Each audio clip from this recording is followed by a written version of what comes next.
Ce sont les derniers coups de pinceau pour les façades de l'église d'Anvillers. Depuis plusieurs mois, l'église Sainte-Croix était en pleine rénovation intérieure et extérieure. Il y a eu à peu près 8 corps de métier qui sont intervenus sur cette église, étant donné la dégradation des différents éléments, en particulier les bétons, donc qui ont explosé sous l'effet du gel, des micro-fissures et puis des morceaux qui se sont détachés. Il y a eu de la peinture, bien évidemment, et avant tout la toiture. Donc c'est des tuiles qui avaient de l'ordre de 60 ans, enfin toute une toiture qui avait 60 ans. Et donc il fallait, c'était le premier objectif, c'était de remplacer la toiture. Mais dès lors qu'on voulait remplacer la toiture, il fallait remplacer les ingris, refaire les bétons, refaire les peintures extérieures et intérieures. Bien évidemment, quand on a refait le toit, on a refait l'isolation sous la charpente.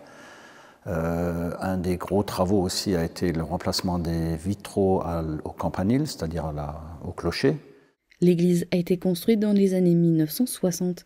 Au total, la rénovation aura coûté 620 000 €, subventionnée à 50% par l'État, 8% du département, 8% de la région et 2% du conseil de fabrique.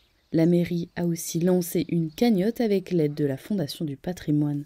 La commune souhaite également donner de nouvelles utilisations à cette église. Donc, en tout premier lieu, ça reste un lieu cultuel, donc avec des messes. Bien évidemment, il y en a de moins en moins, mais il y en aura encore. Et accessoirement, on voudrait en faire un lieu culturel aussi, donc y faire des concerts, de différents spectacles, pour essayer de d'optimiser son utilisation, quoi. La mairie accepte toujours les dons pour le projet via le site web de la Fondation du patrimoine.